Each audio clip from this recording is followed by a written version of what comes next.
Hey guys, so we're going to work on Herbie Hancock's solo in actual proof. This is one of the greatest solos, in my opinion, in jazz fusion.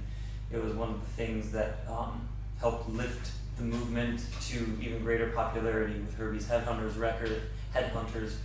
record, which sold 1 million copies, and then some. I know at least 1 million because I know the story about how he chanted for the 1 million copies being sold and it manifests, and then that was part of his entry into Buddhism.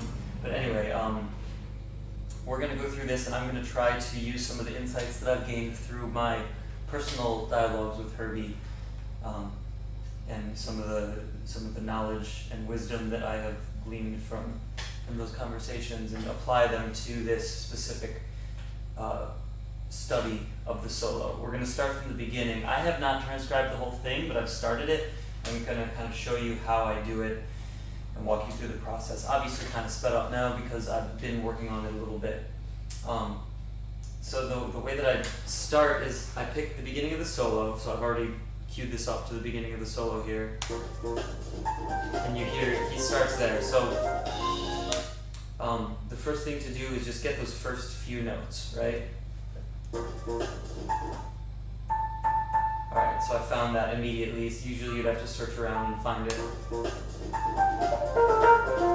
So I did that really quickly now because obviously I've done it before, but when I was transcribing, I would go like, find those notes,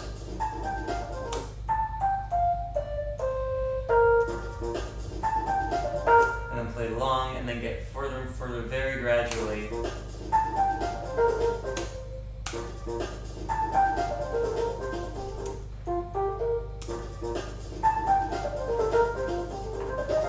Yeah, and so on and so forth. So I won't go more into that actual action of transcribing because obviously I've already done it, and you can do it too. And I would recommend just doing it by ear because then it forces you to keep repeating and going back and really learning it. But I'm going to talk about the theory a little bit now. So we've got the beginning of the solo, which is... Now, what is that? Why is he playing that? The bass is doing its riff in C, so it's like...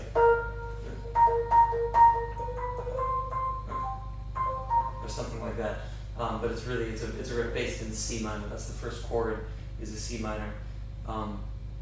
And Herbie goes, which is outlining the C sus chord. He's using the 13 there, or the 6 you could call it, and he's leaving out the third. So it's all of these notes, which are in the sustained, well, what the scale that you would use over a sustained chord, because you were leaving out the 3. If you leave out the 3 and you have the 7 and the 6 and the 2 in there, it's over. Like, you could play this in your left hand, but Herbie would probably just play this. I haven't transcribed the left hand yet, but I would anticipate he's just doing a 3-note chord because he's told me that he tries to only use 3 notes in order to leave space open for interpretation of the right hand of different scales you could use over those 3 chords, over those 3 notes, which is a really interesting concept in and of itself. So that's the first thing.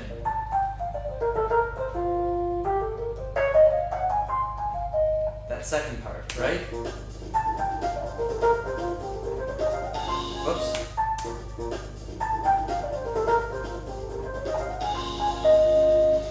Okay, what's he doing there? That's the next part.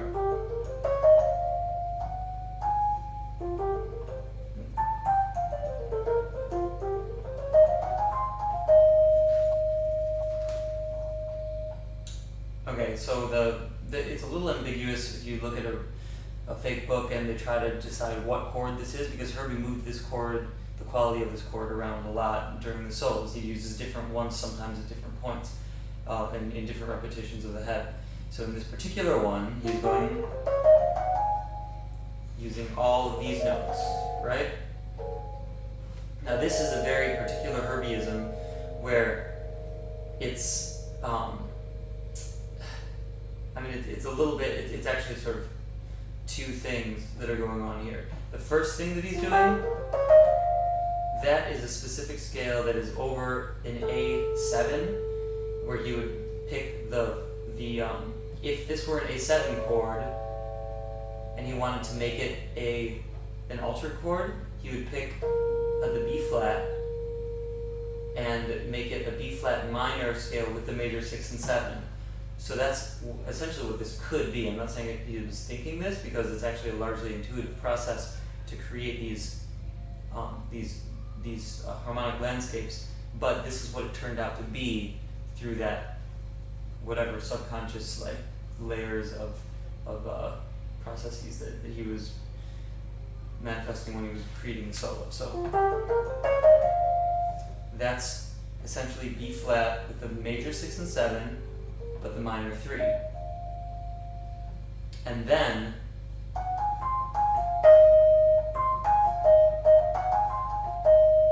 now this is another thing which you have to look at the next thing that he does in order to understand. So check this out, ready? Now what is that? It's very obviously an A flat 7 chord. So if you look at that and you take that chunk with the little piece before it,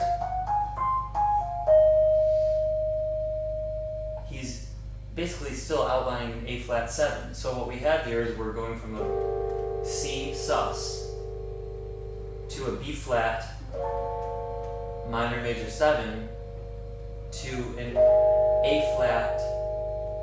I'm sorry, I still kept that in the bass. I didn't really need to. So C sus to an A flat, or to a B flat minor major 7 over A, to an A flat. It's better if I can change the octave there. It's very dissonant, right? But it's a sidestep from what he's about to do. He's about to go from this A flat 7 chord to an A, and he does this a lot. He'll play like, and then he'll go up to an A sus chord directly from that A flat, because it's leading upwards into the A sus. So if you look at that entire length that he just did, it's C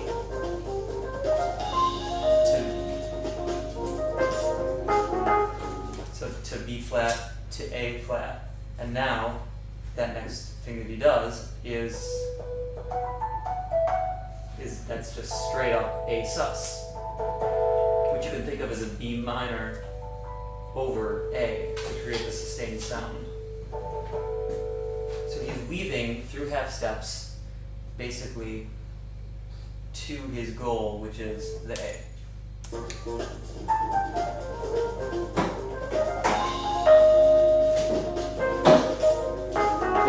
Now the A. And then the next part, but that will be for another video. So hope this was helpful to you. Let me know if you have any questions about that part of the transcription, and we will continue in the next part of the series.